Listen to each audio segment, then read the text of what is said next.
Okay, let's dive right into this explainer.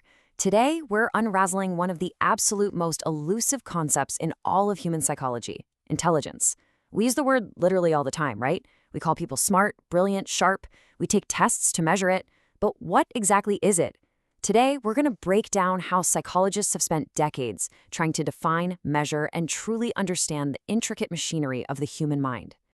Here's our roadmap for today. First, defining intelligence. Second, the history of assessing it. Third, factor theories of intelligence. Fourth, process-oriented theories. And finally, number 5, nature, nurture, and IQ.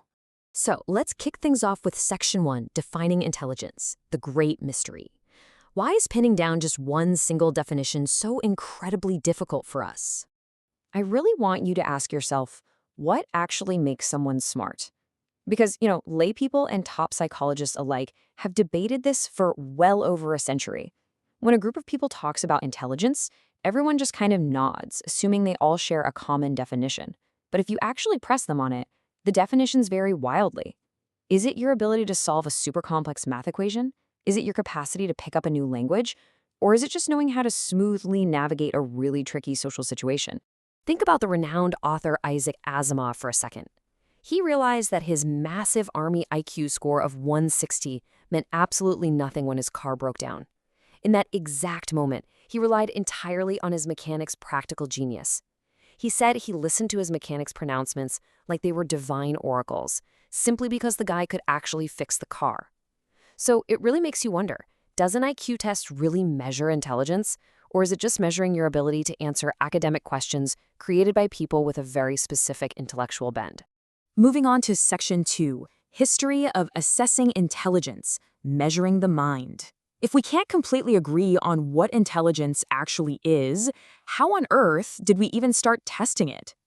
Well, it's honestly fascinating to look at how rapidly these assessments evolved. In just a short 3-decade sprint, we moved from basic physical sensory tests all the way to the birth of the intelligence quotient. Pure trial, error, and practical needs heavily shaped the tests we still use today. Our story really kicks off back in 1885 with Sir Francis Galton over in London. Galton mistakenly believed that you could measure intelligence by testing physical sensory discrimination, so things like your strength of pull or how well you could distinguish between different weights or sounds. He basically thought, hey, poor sensory discrimination holds people back from learning from experience, so sharp senses must equal high intelligence, right? Well, no. His results completely failed to correlate with actual school grades or teachers' ratings. Simply put, his tests were a bust. They were not valid measures of intelligence. In stark contrast to that, Alfred Binet took a completely different approach in France. In 1905, the French government asked Binet and his colleague Theodore Simon to figure out a way to identify children in schools who needed special education. So Binet devised cognitive school tests specifically to ensure fairness. He wanted to completely bypass subjective teachers' judgments and bring in some real scientific precision. It's really important to remember that modern intelligence testing actually began, in large part, as a noble effort to promote fairness and accuracy in education. All right, let's transition into Section 3, Factor Theories of Intelligence.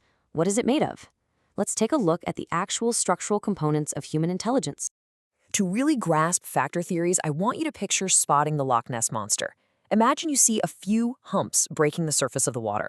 Now, is that one single massive beast representing a general ability? Or are those humps actually multiple separate serpents representing different independent skills? Or maybe every single visible hump is a completely separate creature? Well, just like an observer at that lake, psychologists use a statistical technique called factor analysis to look at the humps, the observable behaviors on these tests, and try to figure out exactly what kind of creature lies beneath the surface.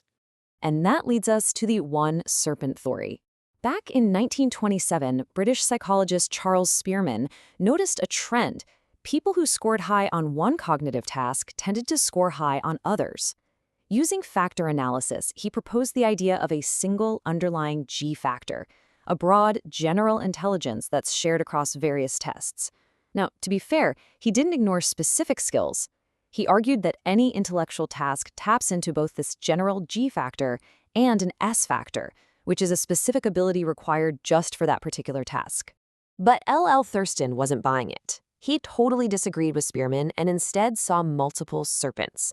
In 1938, Thurston used factor analysis on 56 different tests to prove that certain clusters, like memory or math, are actually separate primary mental abilities. He identified 7 of these, including verbal comprehension, word fluency, and spatial ability. So Thurston argued that intelligence isn't just one big G, but a whole collection of these distinct primary factors. So how do we compromise? Enter the hierarchical theory. Proposed by theorists like P.E. Vernon around 1950, this theory neatly stacks these competing ideas into a pyramid, showing us that both general and specific abilities absolutely coexist. This model puts Spearman's G right at the top. Underneath that, you have broad group factors, kind of like Thurston's primary abilities. And at the very bottom are a large number of highly specific abilities. It's a brilliantly multi-layered view that reconciles the single serpent and multiple serpent ideas perfectly. Now, Section 4. Process-oriented theories. How does it work? We are shifting our focus here from the parts of the machine to how the machine actually runs. This creates such a fascinating divide in psychology. See, while factor theorists want to know what intelligence is made of, identifying the mental gears and springs, process theorists want to know exactly how you go about solving a problem.